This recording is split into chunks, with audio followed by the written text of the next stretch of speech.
یہ عقیدہ تھا جس نے روشنی دی. اور حضرت یوسف پیغمبر بولے قال معاذ اللہ، کہا میں اللہ کی پناہ میں آتا ہوں. تو دروازے بند کر کے لوگوں کی نظروں سے چھپ گئی اور اس پتھر کے بنے ہوئے مادو سے بھی حیا کرتی ہے جس کی بے دور آنکھیں نہیں دیکھتی، لیکن پھر بھی اس کے اوپر تو نے کپڑا ڈال لیا اور اس سے بھی شرم کرتی ہے. تو میں اپنے اس رب سے حیا کیوں نہ کروں جو ساتویں کوٹری میں دیکھ رہا ہے.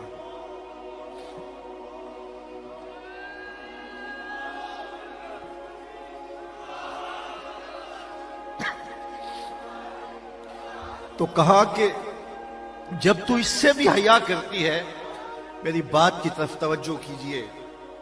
یہ اس سورت کا نقطہ کمال ہے. اس سورت میں جو مضمون باندھا گیا، اب یہاں آ کر کے یہ نقطہ عروج ہے، اس کو سمجھنے کی ضرورت ہے. اور یہ ہماری زندگی میں داخل ہو جائے تو ہماری زندگی منظم ہو جائے گی، ہماری نسلیں منظم ہو جائیں گی.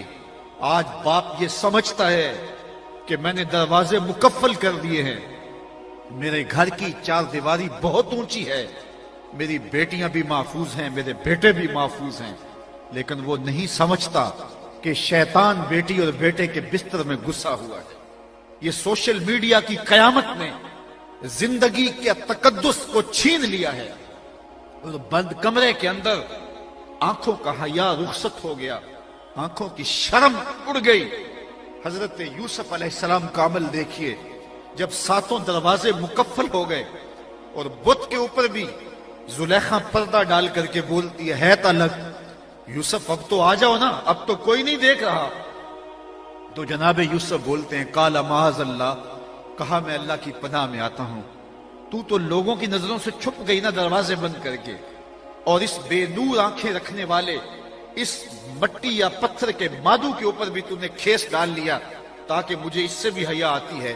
کہا تو چھپ گئی ہے، میں اس خدا سے کیسے چھپوں جو ساتویں کوٹڑی میں بھی دیکھ رہا ہے.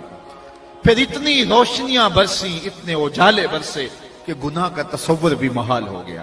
جب یہ یقین بندے کی روح میں اتر جاتا ہے کہ میرا مالک مجھے دیکھ رہا ہے، تو پھر ساتویں کوٹڑی میں بھی جرم نہیں ہوتے. مالک کے دیکھنے کا تصور زندگی کے اندر جو ہے وہ ایک ایسا نظم پیدا کرتا ہے جہاں نہ کوئی سیکورٹی پہنچتی ہے، جہاں نہ کوئی خفیہ کیمرہ پہنچتا ہے، جہاں نہ کوئی ایجنسی پہنچتی ہے، وہاں یہ عقیدہ پہنچتا ہے کہ میرا مالک مجھے دیکھ رہا ہے. امام یافعی نے روض الریاحین کے اندر لکھا، ایک نوجوان بڑا خوبصورت تھا اور کپڑے کی دکان پہ کام کرتا تھا. ایک خاتون آئی اور اس پر فریفتہ ہو گئی. نوجوان تھا بھی بڑا خوبصورت اور عنفوان شباب بھی تھا، اور پھر وہ صرف خوبصورت ہی نہیں تھا، خوبصیرت بھی تھا. اس کے چہرے کے اوپر صرف رنگ کا جمال ہی نہیں تھا، سحری کے سجدوں کا تقدس بھی تھا. تو وہ خاتون آئی، وہ اس پہ فریفتہ ہو گئی. اس نے زیادہ ضرورت سے کپڑا خرید لیا، گٹھڑی بھاری ہو گئی. مال کے دکان سے کہا کہ اتنی بھاری گٹھڑی میں تو اٹھا نہیں سکتی، اس نوجوان کو میرے ساتھ بھیج دو تاکہ میرے گھر چھوڑ آئے. مال کے دکان اس کی نیت سے آگاہ نہ ہو سکا اور نوجوان کو روانہ کر دیا. جب گھر پہنچتے ہیں تو اس نے کہا کہ یہ میرے اس کمرے کے اندر سامان رکھ دو. وہ اندر داخل ہوا تو اس نے دروازہ بند کر دیا. حیا سوز لباس بھی اتار پھینکا اور اس نوجوان کو دعوت گناہ دینے لگے. اور وہ بار بار یہی کہتا تھا میرا اللہ مجھے دیکھ رہا ہے، میرا اللہ مجھے دیکھ رہا ہے، میرا اللہ مجھے دیکھ رہا ہے. لیکن وہ تھی کہ اپنے جذبات سے مغلوب نوجوان نے سمجھا کہ کہیں ایسا نہ ہو کہ شیطان میرے اوپر حملہ آوری نہ ہو جائے، کیونکہ یہ سب سے نازک مرحلہ ہوتا ہے. شیطان کا سب سے باریک اور ریشمی جال یہی ہوتا ہے. حضرت سعید ابن المسیب جلیل القدر تابعی ہیں، آنکھوں سے نابینے تھے، 80 سال کی عمر تھی اور موت و زندگی کی کشمکش میں ہیں. کوئی شخص گیا حال پوچھنے کے لیے، کہا حضرت کیسے حال ہیں؟ کہا اللہ کا شکر ہے. شیطان جس روپ کے اندر بھی آ کر میرے اوپر حملہ آور ہو، میں اس کا مقابلہ کرنے کی طاقت رکھتا ہوں. اللہ نے مجھے باطن کا اتنا نور دیا ہے. لیکن پھر ٹھنڈی آہ بھر کے کہنے لگے، ہاں اگر عورت کے روپ میں آ جائے تو کچھ کہہ نہیں سکتا. یہ کون کہہ رہا ہے جس کی عمر 80 سال ہے؟ یہ کون کہہ رہا ہے جو بڑھاپے کی عمر میں آنکھوں میں روشنی نہیں ہے، زندگی اور موت کی کشمکش میں ہے اور تابع رسول ہے؟ اور یہاں ہٹا کٹا پیر کہتا ہے کہ بے پردہ عورتیں میری ٹانگیں دبائیں تو مجھے کوئی فرق نہیں پڑتا، میرا باطن اتنا ستھرا جھوٹ بولتا ہے۔ نگہ باں بن کے جو اہل چمن کی آبرو لوٹے، چمن والو عقیدت چھوڑ دو ایسے نگہ باں کی۔ شریعت کے ضابطے ہیں، شریعت کی اقدار ہیں، تو یہ بڑا نازک اور حساس جال ہوتا۔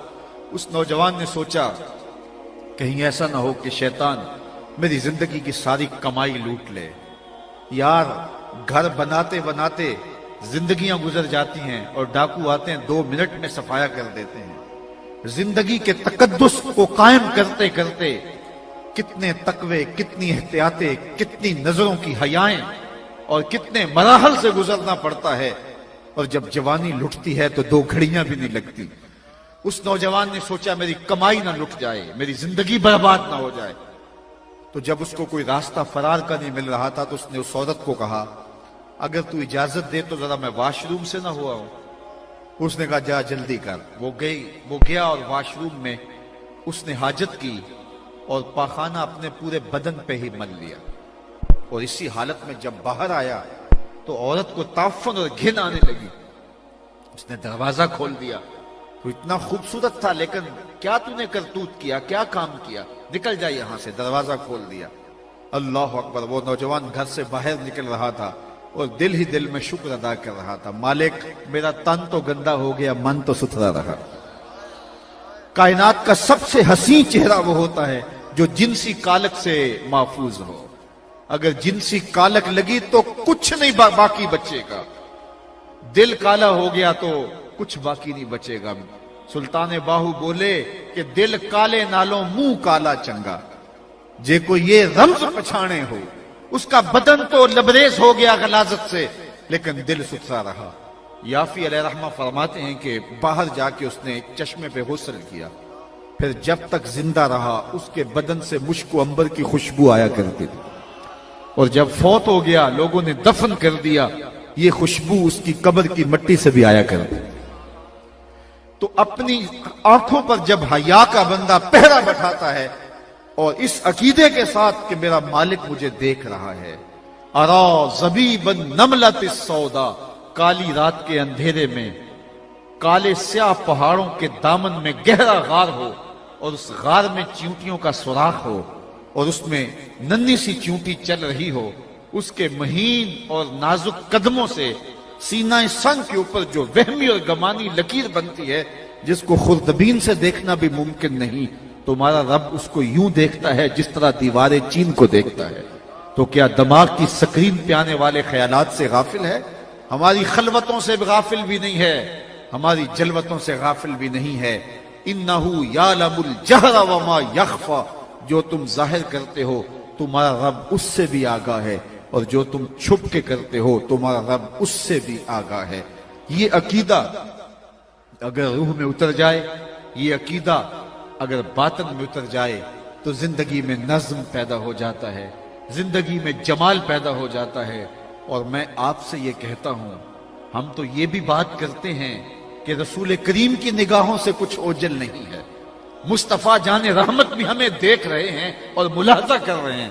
اور اگر یہ عقیدہ صرف مناظرے کے لیے نہیں رکھا ہوا بلکہ یہ عقیدہ ہماری روح میں اترا ہوا ہے تو پھر بند کمرے میں جرم کرتے شرم آنی چاہیے کہ اللہ کے رسول بھی دیکھ رہے ہیں، مالک بھی دیکھ رہا ہے، اس کا رسول بھی دیکھ رہا ہے، تو پھر زندگی میں کیوں نظم پیدا نہیں ہوگا، زندگی کیوں خوبصورت کیوں نہیں ہوگی۔ انہ یعلم الجہر وما یخفی ونیسرک للیسری۔